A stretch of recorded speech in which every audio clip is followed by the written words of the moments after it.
की तरफ आ रही है और बड़े प्यार से अपनी गोद में विद्याधर को झुला रही है। पालने में सूर्य झूल रहा है और श्रीमती जी अपने लाल को एकदम निहारे जा रही है। तभी वहां पर मल्लप्पा जी आते हैं जो अपनी श्रीमती को देख रहे हैं और गुदगुदा रहे हैं, तिरथक कर झूल रहे हैं। ये सुनकर चैन मिल गया सूर्य की माँ को, चैन मिल गया माँ कृष्णा को। जब मल्लप्पा जी ने बात आगे बढ़ाई, उनके पास बैठते हुए मल्लप्पा जी ने बैठते हुए कहा, सुनती हो? अरे तुम्हें स्मरण है क्या आपकी बात का? हाँ स्वामी, मुझे स्मरण है। मैं ये स्थान कैसे भूल सकती हूँ?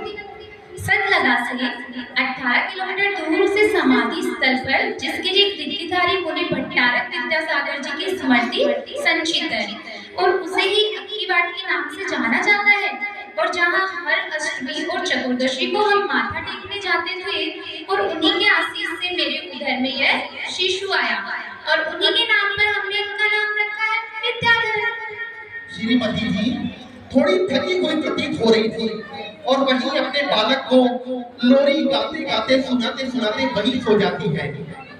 और जब अपनी श्रीमती को मल्लप्पा जी इस तरह से देखते हैं तो उन्हें हाथ लगाकर महसूस होता है कि अरे श्रीमती जी को तो ज्वर चढ़ा हुआ है, वह अस्वस्थ है।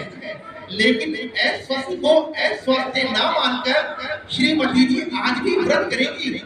आखिरकार चतुर्दशी जो है और इसलिए करने लगे अनुरोध। अरे श्रीमती, तुम दिन प्रतिदिन कमजोर होती जा रही हो।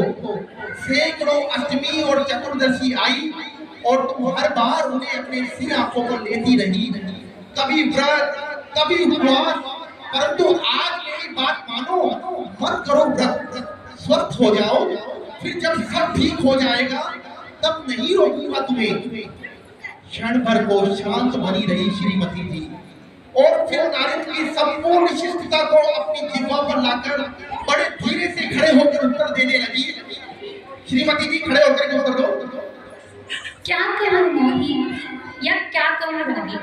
हाँ स्वामी, यह आप नहीं बोल रहे, आपका मोह और राग एक साथ बोल रहा है। तभी तो स्वामी इस परिवार में व्रत आदि की निर्दोष परंपराएं प्रारंभ से ही देख रही हूँ। उन्हीं में से मैंने कुछ धारण कर ली है, तो क्या वह शरीर के लिए थी? नहीं, कभी नहीं। वह थी आत्मा के लिए। सोच का खान पान, आगम, अनुकूल संस्कार सब कुछ देखा है। प्रारंभ से ही मैंने इस परिवार में तो क्या श्रेष्ठ को अति श्रेष्ठ नहीं बनाने दोगे। मोह की आवाज को दबा लीजिए स्वामी और आज मुझे करने दीजिए अपने व्रत आदि। इससे ओर में बल मिलता है इस आत्मा। और वैसे भी सच कह रही हूँ स्वामी, जब से विद्याधर हमारे जीवन में आए हैं, मेरी धर्म के प्रति आस्था और रुचि बढ़ती ही जा रही है। इस जगत की तो यह शरीर में आ गया, लेकिन मेरी आत्मा को नहीं कस सकता है। तो मैं जब ये व्रत नियम आदि का पालन करती हूँ तो सारी थकान भूल जाती हूँ।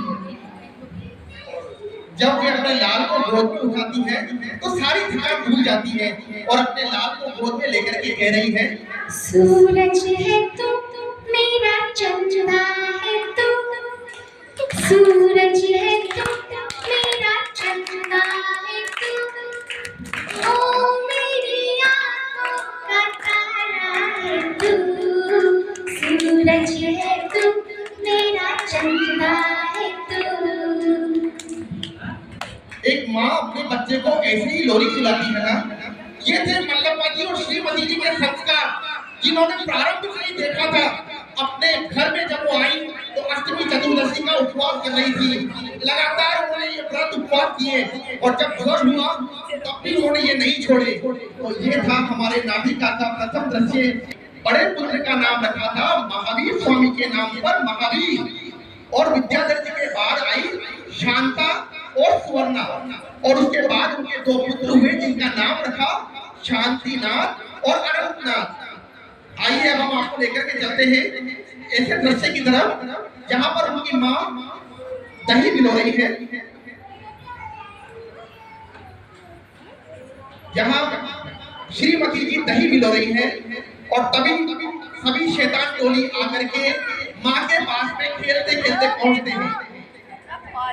अरे पेड़ चला जाना पड़े पर आना कोई जरा पूछे जल्दी से बताना क्या क्या करना है क्या क्या करना है पास चला जाना पड़े पर आना कोई जरा पूछे जल्दी से बताना।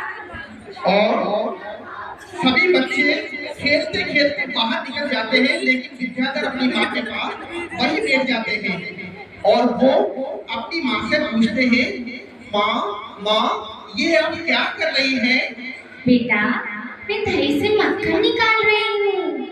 माँ ये माखन दही में कहाँ से आता है? अरे बेटा मक्खन तो दही में ही होता है। दही दूध से बनता है, दूध को तपना पड़ता है, फिर उसमें दही जमता है और दही से बिलोनी के बाद माखन निकलता है। अरे वाह, मैं समझ गया। माँ कल मंदिर में भी पंडित जी हमें यही उदाहरण देकर समझा रहे थे। जिस प्रकार हमारी आत्मा ही परमात्मा है, परंतु उसके लिए हमें वैराग्य के पथ पर तपकर सम्यक ज्ञान रूपी दही जमाना पड़ता है, फिर सम्यक चारित्र को मतकर सिद्ध आत्मा रूपी मक्खन निकलता है। हाँ।